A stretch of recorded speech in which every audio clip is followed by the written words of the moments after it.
85 लाखाचं माझं स्वतःचं टर्नओव्हर होता. माझं चपाती सेंटर होतं. मिस्टर माझ्याकडनं सोडून गेले नंतर म्हणजे सगळे पैसे संपले तर ते पण गेले. म्हणजे त्यावेळेस मी चांगली 1.5 कोटीला लॉसमध्ये गेले. ओके.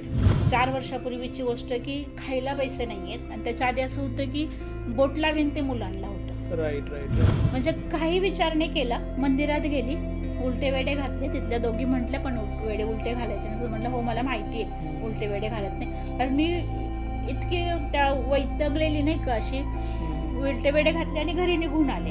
एक 6-7 महिने गेले असते. मुलगा ज्यावेळेस फ्रान्सला गेला त्यावेळेस त्याच्या मालकाने पेमेंट वाढवलं, तो 85 गेला. ओके.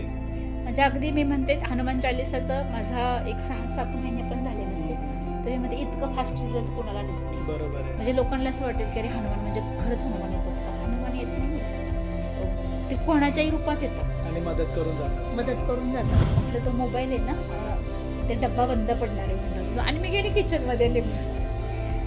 5 मिनिटांनी मुलगा माघारी आला. चल म्हटलं का रे? त्याने मोबाईल दाखवला, त्याच्या मोबाईलला अशी मस्त चीर पडली. अरे बापरे.